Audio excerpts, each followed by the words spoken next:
how's the first 5 years been? We're actually 10 years this October. Yeah. So, darling, how was the first 5 years of our marriage? Okay, the first 5 years was a time of discovering each other. We dated for like 7 years, and then you, of course, getting into the marriage, you found out that there are some things you didn't see, and then so it was a time of discovering each other and knowing those things that needs to be corrected or that could be corrected, and the things you had to live with. And luckily, there weren't things that were unbearable. And so it was fun. We got to know each other. The second year, the children came. Our first daughter came. The first daughter came, and it was fun. Before we could see Jack Robinson, the second one came, though unplanned. And then we started school runs. I remember the first time I had to pay school fees, and I said we had paid, and my wife said, "No, school fees is due." And I said, "Didn't we just pay one?" He said, "It's every time." I said, "Every time?" Like seriously. And so we got used to our new life, and it was fun. It was fun. Just like you said, it was a time for discovery, to discover ourselves, to know ourselves intimately. Luckily, we had a whole year to do that before, the children started coming, and then the children came, and that was another level of responsibility that we had to acclimatize ourselves with, and it hasn't really been easy, being parents for the first time. By the time second child came, it was a lot more easier, and then we still have time to our own special time. So 5 years has been awesome.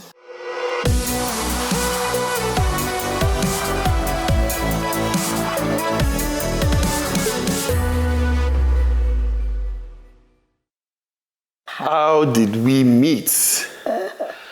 Well, it's more of an old school kind of meeting.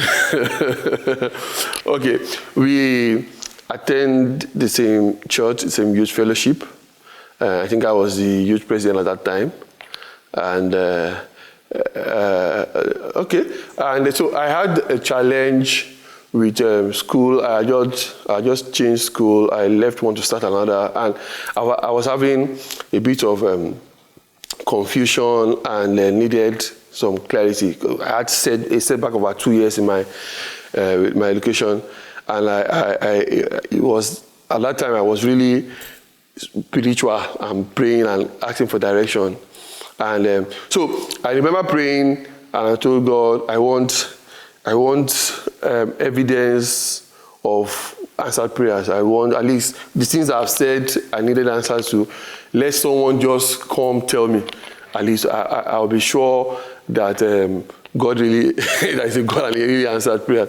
And lo and behold, you happen to be my sister's friend, and I didn't go to church that day. And my sister just came and said, gave me a letter, and I said, Ibumi said I should give you. I said, who is Ibumi? He said, that girl with the long hair. I said, so why is she giving me a letter?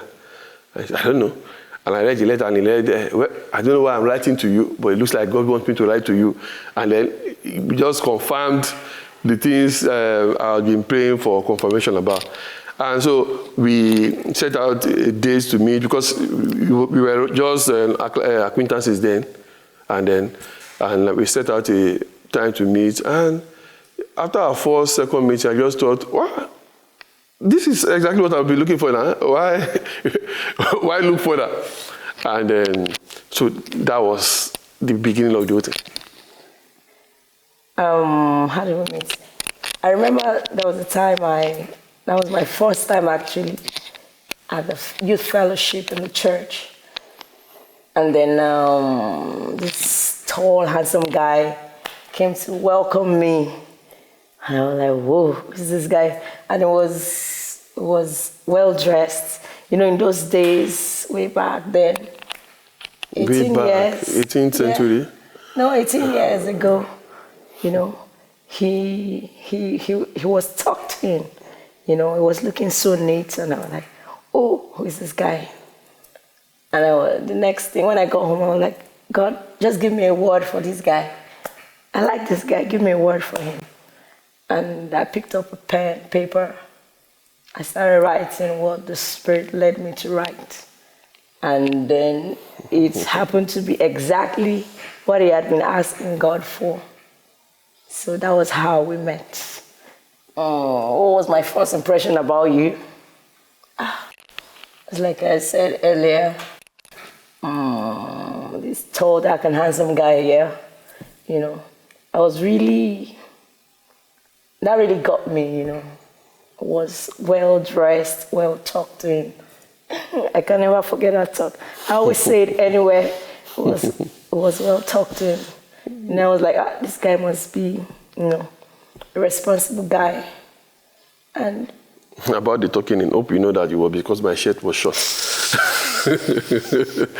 Yeah, he told me years after then, because he's tall, his shirts were short, so he had to tuck it in. But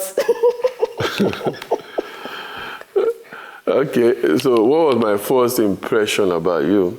When I saw you, I knew that this was a very confident lady, and I remember telling her I like the way you walk, and she was pretty, she was confident. That I had an issue with being timid.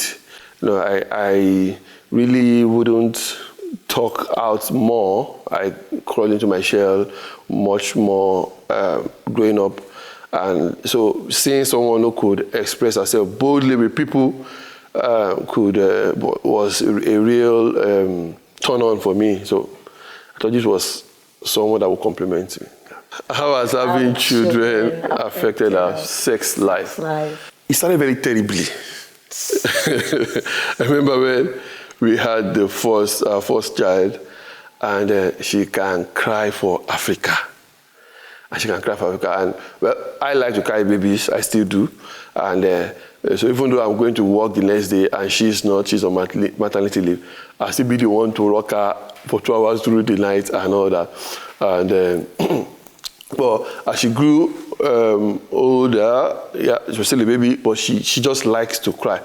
So we just found out that we couldn't really, we had to sleep late. She wakes up intermittently, so there was no cuddling or trying to try anything funny. It got so worse that when she sleeps and you try to put her down, immediately I lay my hands on you. She just wakes up. It was like some spirit was waking her up. At some point, I had to begin to bind the spirit that was waking this girl up. She would just wake up. Once you touch the mom like this, she will wake up. And it started becoming like a monthly duty. And then it really affected it before we found ways of picking it up. And yes, when it was both of them, when the other one came, you know, and we'll be inside, they'll keep knocking. Daddy, Mama, why are you locking the door? You know, there will be times when they were much younger, you know, they will knock, the neighbors will hear, and we'll be like, before the neighbors come, I say, what's going on? Let's open the door. Even today, they see, why are you locking the door? No, they are much older, How did I find out a ring size? I didn't, I'm an old school guy, so I really don't believe in engagement before engagement. I remember because we dated for 7 years, about the 4th year, she said, and you said, when am I going to propose to you and to ask you to marry me. And I'm like, all this work we have been doing for 4 years, what did you think it was? You didn't think I was going to marry you. And I remember saying, okay, if I give you a ring now, what will it be called? He said an engagement ring. Okay. So if I wait till marriage time and the traditional engagement, and I give you a ring then, so what is it called? He said engagement ring. I said, okay, if you collect now, you not collect then. And she said, I will wait. Yes, the first time I spoke with her, it was traditional, I want to marry you kind of marriage. And we did it for 7 years. And after that, I was actually in my final year. She was starting, and she did law. I had to wait for law school and all that. And so that's why I did it for 7 years. And so when it was time to get married, typically... No, we just went to the ring shop. We went to the ring shop, and she just gave me mine, and she took us. What is the biggest challenge that I've had to face in our marriage? Okay, I happen to be a man of few words, and I don't like to repeat myself. I like to say what I have to say and get it done. I like to put my things somewhere and meet it there. And I've had to entirely adjust my life to a life of having to look for my things. So it was challenging at first when I had to not find my things where I met them. Or not find it the way you left it. And I will move this thing. And having to say things all over again and continue to repeat it, and it still doesn't get done my way. Now, at a point, I will fight it like, yes, I'm the guy in this house. I don't say that anyway, but and this must happen. And if it doesn't happen, I fight it. I raise my voice. But over time, when you know that people are just built differently, there is no point fighting. So, yeah, I'm still this morning I was still looking for my airbrush after I complained yesterday and day before yesterday. So, and it was in my handbag. Mm-hmm. So the biggest challenge is having to adjust to not having things my way. Yeah, I would say, this particular biggest challenge, because in marriage there's bound to be challenges. There are bound to be challenges. The first challenge that we face, and a lot of couples also do face that, is the personality difference. Once you know your temperament, you can walk around it. So that's what we agreed to do. Like, we're going to walk around yours, and we're going to walk around mine too. So basically things have been smoother since then.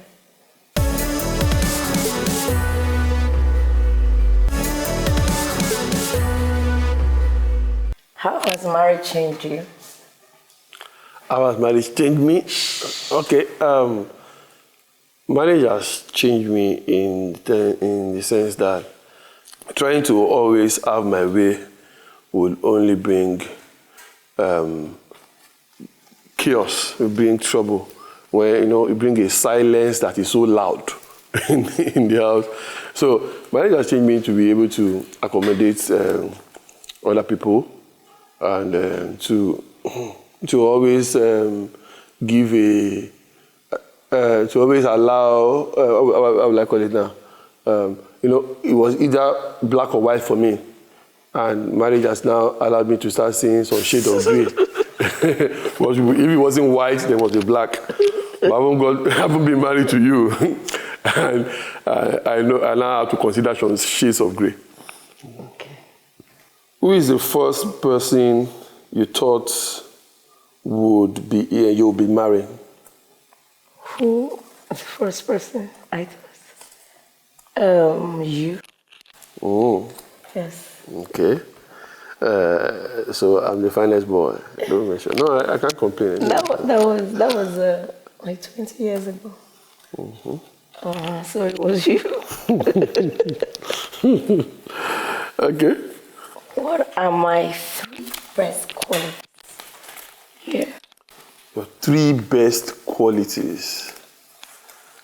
As I said, you're independent. 1. You are so loving. You can love for Africa, and you don't easily count wrong. You don't easily identify someone's wrong. You can love for Africa, and that's I find I've almost not seen any other person.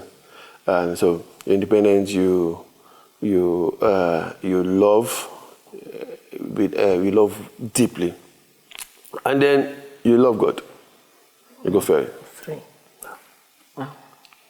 If you found out I went to jail, what would you think I went for? Jail. You know, that never crossed my mind at all. So what crime do you think I would have committed if I went to jail? Probably you stood as guarantor for someone, you know, because he's quite trusting. I'm not that trusting, really. I'm not. And he's always saying that, have you been duped before? Have you been duped before? I don't have to wait to get duped, please. I've not been duped. You know, so I think that's the only... Can you stay off sex with me for $2 million for 2 years? It's not as if there is another option. So it is not designed. Man was not designed to stay off sex even after getting married. You're supposed to abstain before you get married, not in marriage. So if I now stay off sex, what will I be doing for $2 million? For $2 million, I think I'll pass. You pass how? No, I don't want $2 million. Let me. You want me? Let me enjoy my regular. Yeah. Okay. What can I do for you to divorce me? Wow. Wow, that's a big. That's a big question. Really, I don't have an answer to that. I'm so forgiving. But what about cheating? You're asking, are you telling me? even cheating. I know you will not even cheat on me anyway. So probably that's why I'm like, I don't think there's anything, you do that for me to divorce you. Would you quit your job to save our marriage? Would I? what will we be eating in the marriage? Wait. Would you quit your job to save our marriage? To save our marriage? Quit my job to save our marriage. That means it's either your job or our marriage. Okay, after I now finish saving the marriage, what will I now be eating? No, so you rather keep your job and lose your marriage? I've not answered the question. I'm only clarifying. Okay. So will I lose my job and keep my marriage? Yeah. Basically, I would give anything to save my marriage. Now, the job part, a man's confidence most of the time is a man's self-worth is usually defined by his job. So you want to take a man's sense of identity. But I think the question just resolves around, can you do anything to save your marriage? Yes, I would. If that's the last option, if it is the last option, then I think I would have to do it. I've had to stay off work to save you once. No, I've had to save when you were sick and in the hospital. Okay. I've had to I remember a lot of people warning me, don't keep your job, don't play with your job. I just had to hope I won't get into trouble. And luckily I didn't get into trouble. So I would give anything to save my marriage, including my job, hoping that we will still have something we'll be eating. What is the biggest lie you have ever told me? Lie. Lie. Like, I don't lie to you. Have I ever lied to you? I really have to think about it. Because... Think about the biggest one or the lie at all. No, the lie at all. Because, something I always tell you, and that I'll prefer to just tell you the truth. And then you keep me there, than to tell you a lie. So, no. If you had to save someone, me or the kids, who would you save? Yeah. I pray I never have to choose. In the words of Babatunde Fashola, may my loyalty never be tested. Okay, so if I had to save someone between you and the girls, I pride myself, I live in a girls' hostel, so I love all my girls. I love my daughters, I love my wife. If I have to save my wife and my daughter, that's a tough one. That's a tough one. The only way I can answer the question is hide under spirituality. No, you're that's the only way I will answer the question, because it is, if we have to look at the requirements as a Christian, it is your wife you have to lay your life down for. Love your wife like Christ loved the church, and he gave his life for the church. So I deal under that. I'm trying to sound correct. I would say, okay, I'm instructed to save my wife, but that's a tough one. It's a tough one. It's a tough one. Okay. If Wedding Channel Africa sponsored our honeymoon, where would you go? Like Paris. Go to Paris. Yeah. It's like Paris. Okay. Maybe just preach to them to sponsor so I can follow you. Please, I want to go to Paris. So why Paris? Yeah. Why Paris? Any particular reason? I just want to go there. Yeah.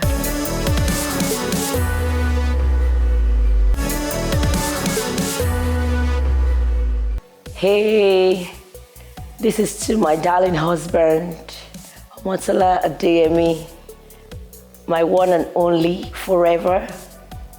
I love you yesterday, today, and forever. I can't imagine life without you. My pastor, my bishop, my friend, my best friend.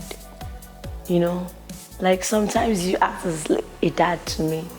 You're the father of my children. Wow. When I just think about you, I just know that, yes, I'm going to be able to raise my children the godly way, because you inspire us.